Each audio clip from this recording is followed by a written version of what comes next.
Hello friends, तो आज हम सीखेंगे कॉमन मिस्टेक्स हम जो करते हैं इंटरव्यू में। सबसे पहले आता है इंटरव्यू प्रिपरेशन। अगर आप ये समझते हैं कि आप प्रिपेयर नहीं करेंगे तो आप बहुत बड़ी गलती में हैं। आप सीधे सोचते हैं कि हम जाके इंटरव्यू देके आए, ये बहुत बड़ी गलती होगी आपकी।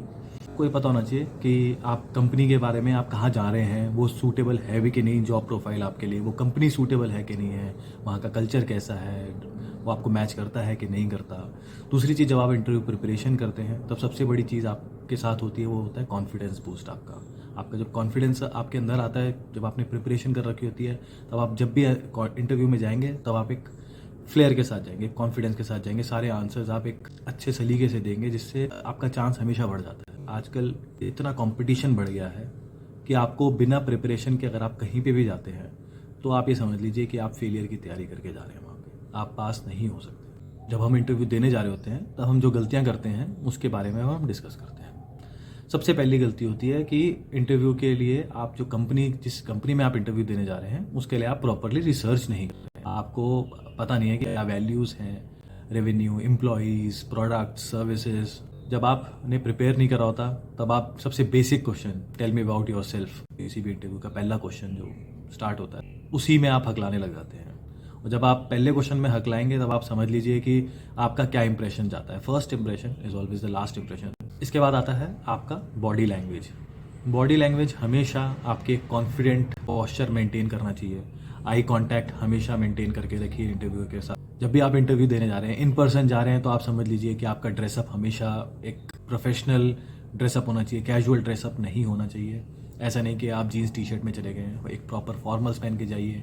सीनियर रोल के लिए जा रहे हैं तो ज़रूर जैकेट पहनिए, मतलब कोट पहन के जाइए ज़रूर। आपका प्रोफेशनलिज्म दिखता है, आप कितने तैयार हैं, आप कितने सीरियस ले रहे हैं किसी इंटरव्यू को, वो चीज़ दिखाई देती है इसमें। इसी में आपको ये होता है कि जैसे मैंने आपको बताया कि आई कांटेक्ट हमेशा बना के रखिए। यानी कि सारे टाइम घूरते रहिए, बट आई कांटेक्ट मेंटेन बना रहना चाहिए। ऐसा नहीं कि आप आंखें चुरा रहे हैं, ऐसा लगता है कि आप नर्वस हैं, फिजिटी हैं, आप सही तरीके से आंसर, या हो सकता है आप झूठ बोल रहे हैं। ये इंटरव्यूअर के दिमाग में जाती है बात। इस चीज़ का आप हमेशा ध्यान रखिएगा। इसके बाद आता है जब वो आपसे पूछता है whether you want to ask me something और नॉट। जब आप इंटरव्यूअर आपसे ये बात पूछ रहा है तब आप प्रिपेयर्ड हैं कि नहीं है उस क्वेश्चन पूछने के लिए। ठीक है, वो आपको हमेशा प्रिपरेशन करके जानी चाहिए। अगर आप ये समझना चाहते हैं कि आपका रोल डिटेल में समझना चाहते हैं, ग्रोथ पाथ क्या है, उनका एक्सपीरियंस क्या है, कंपनी में कल्चर कैसा है, ऐसा तो नहीं कहीं आप टॉक्सिक कल्चर में जा रहे हैं, आगे कल कंपनी 3-4 साल में क्या करने वाली है, कैसी ग्रोथ पाने वाली है, ये सब अगर आप नहीं पूछेंगे, नहीं समझेंगे उनसे, या आप एक क्यूरियस होके जेन्युइन क्वेश्चंस नहीं पूछेंगे जब तक उनसे, तब तक आपका इंप्रेशन अच्छा नहीं पड़ेगा। अब आते हैं हम इनके सोल्यूशन की तरफ। ये तो हमने मिस्टेक्स की बात कर ली कि क्या क्या जनरली मिस्टेक्स हम करते हैं जब हम इंटरव्यू प्रिपेयर कर रहे होते हैं या इंटरव्यू में जा रहे होते हैं। अब इसका सोल्यूशन क्या है? पहली चीज़ जैसे मैंने बोली थी, रिसर्च आपकी प्रॉपर होनी चाहिए। आप कंपनी की वेबसाइट पे जाइए, उनकी प्रोडक्ट लाइन पढ़िए, उनकी सर्विसेज पढ़िए सारी की सारी, कि क्या करते हैं वो, क्या कस्टमर्स हैं उनके, कितना कस्टमर बेस है, कोई कस्टमर टेस्टिमोनियल्स हैं वो आप पढ़ के जाइए ज़रूर। इनके न्यूज़ के आर्टिकल्स पढ़िए, वेबसाइट पे सर्च करिए न्यूज़ के आर्टिकल्स। सोशल मीडिया पे कितने एक्टिव हैं, लिंक्डइन देखिए, उसका फेसबुक पेज देखिए, इंस्टाग्राम पेज देखिए, वहाँ देखिए क्या करते हैं। इनकी लाइफ जैसे होता है लाइफ एट सर्टन कंपनी, आप वहाँ पे जाके चेक करिए कि क्या वैल्यूज़ हैं इनकी, और ये किस तरीके से कस्टमर को किस चीज़ पे ज़्यादा जोर देते हैं, इनकी वैल्यूज़ क्या हैं, इनका मिशन विजन स्टेटमेंट क्या है, किस चीज़ पे इनका फोकस है। ये चीज़ें आपको बिल्कुल बेसिक लेवल पे बता रहा हूँ, ये आपको पता होनी चाहिए जब भी आप इंटरव्यू देने जा रहे हैं। कल को अगर आपका इंटरव्यू ही पूछ लेता है कि what do you know about my company और व्हाट XYZ कंपनी, तब आप क्या आंसर देंगे? And it showcases a very poor preparation on your part.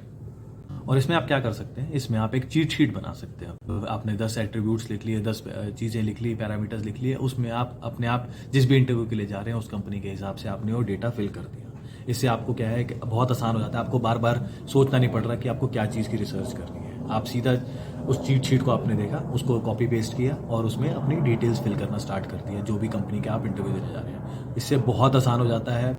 1-2 bar starting की एक्सरसाइज है, जो डिफिकल्टी महसूस होती है, उसके बाद it becomes very easy when you start doing it on a regular basis. बहुत ही आसान हो जाता है। और इसी में देखिए, अब जैसे आपने रिसर्च करी है, जब भी आपको इंटरव्यूअर कोई क्वेश्चन पूछता है तो आप कैसे आंसर करेंगे, उस रिसर्च के पॉइंट्स आप बीच बीच में डालिए। You come across as a informed and a prepared candidate. तो इंटरव्यू को भी लगता है कि हाँ, ये प्रिपरेशन इसने कर रखी है, इसने पढ़ रखा है हमारे बारे में।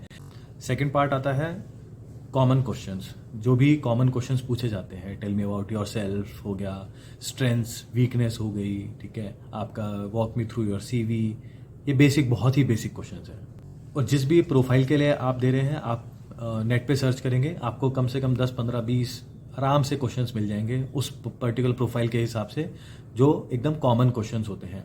आप कम से कम पहली स्टार्टिंग में उसके आंसर्स प्रिपेयर कीजिए, उनको पहले आंसर प्रिपेयर करके उनको रीड करिए, बार बार पढ़िए, रिपीट करिए, बिना देखे पढ़िए। जब आंसर्स आप प्रिपेयर करते हैं इस तरीके से, तो आपके इम्प्रिंट हो जाते हैं आपके दिमाग में, क्योंकि जब आप लिखोगे आंसर को, आप उसको एक अच्छे तरीके से लिखोगे।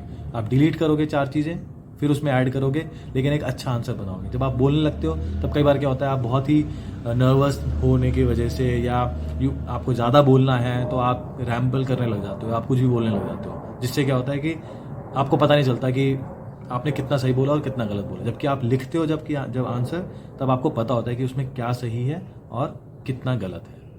अपने दोस्तों से बोलो, बॉडी लैंग्वेज पे स्पेशली ध्यान देना है। कभी भी आंखें छुपा के, आंखें चुरा के बात नहीं करनी। जरूरी नहीं है कि आप उनको घूर के देखो, लेकिन एक आई कांटेक्ट मेंटेन रहना चाहिए जब आप आंसर दे रहे हो। अगर आप 2 इंटरव्यूअर हैं तो बार बार आप शिफ्ट भी कर सकते हो, एक को देखो फिर दूसरे को देखो, आप ये कर सकते हो।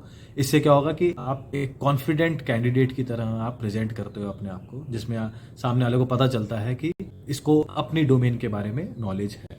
और आखिरी में, हमेशा जब भी आप जा रहे हो, अपने 2 से 4 क्वेश्चन प्रिपेयर करके जाएं कि आपका रोल क्या है, रोल में ग्रोथ क्या है। इस टाइप के क्वेश्चंस आपके दिमाग में हमेशा होने चाहिए। टीम का स्ट्रक्चर क्या रहता है, जैसे मैंने कहा, ग्रोथ अपॉर्चुनिटीज़ क्या रहती हैं। इसके अलावा कंपनी विजन क्या है उसका, अगले 3 साल का, 5 साल का, या आप ज़रूर पूछिए उनसे। आपको पता चलेगा कंपनी क्या चल रही है, किस डायरेक्शन में जाना चाह रही है। यहाँ तक भी पता चलेगा। आप ये भी पूछ सकते हो कि कंपनी के कोई स्ट्रगल्स तो नहीं है, आप वो भी पूछ सकते हो उनसे। तो आपको पता चलता है कि कंपनी किस जगह पे है और आपको ज्वाइन करना है कि नहीं करना। अब इसी बात पे मैं आपको बताऊंगा। इसमें एक बार मैं इंटरव्यू दे रहा था, सारी प्रिपरेशन, जैसे मैंने आपको बताया, मैंने उस तरीके से ही प्रिपरेशन कर रखी थी और मैं क्वेश्चंस भी प्रिपेयर करके गया था। मैंने प्रिपरेशन के एंड में उनसे पूछा कि मतलब हाउ इज माई फीडबैक। मेरे को लग रहा था कि मैंने बहुत अच्छा इंटरव्यू दिया है, क्योंकि मैं फ्लुएंट था, सारे आंसर्स बहुत अच्छे से दिए, सब कुछ है। मैंने उनसे पूछा कि मेरा फीडबैक क्या है, मतलब is there anything that is stopping you from moving my candidature forward. मैंने ऐसे करके उनसे एक क्वेश्चन पूछा। उसके बाद उन्होंने क्लियर आंसर बोला कि देखो, there are very strong candidates that are available as of now. Out of 500 resumes, we shortlisted 20. Now we need to shortlist only 2 to 3 people from there, and then we will finalize one out of that. So in your competition, there are very strong candidates, और आपका experience जो है अभी उनके हिसाब से काफ़ी कम है। उन्होंने मेरे को बहुत ही क्लियर एग्जांपल दिए। इससे मेरे को पता चल गया कि मेरे को क्या उम्मीद रखनी चाहिए। ऐसे ही कई इंटरव्यूज़ में मैंने ये भी देखा है कि क्योंकि मैंने अपनी स्ट्रेंथ को इस तरीके से बताया, मैंने उसको कंपनी के वैल्यूज़ के साथ अलाइन कर दिया कि व्हाट इज़ माय स्ट्रेंथ। अगर मैं कहूँ कि परसिवरेंस या इंटेग्रिटी की बात करी मैंने, तो वो कंपनी की वैल्यू के साथ अलाइन होती है। उससे क्या होता है कि मैंने एक एग्जाम्पल दिया उसके, जैसे मैंने आंसर किया उसके बाद मैंने उनको एग्जाम्पल दिया, तो इंप्रेशन पड़ता है कि हाँ, इसको पता है कि ये कंपनी की वैल्यू क्या है, और ये खुद एक प्रिपेयर हो क्या है उस पर प्रॉपरली, नॉन प्रोफेशनल या कैजुअल एटीट्यूड लेके नहीं आया है हमारे को इंटरव्यू देने। वहाँ पे मेरा सिलेक्शन भी हुआ।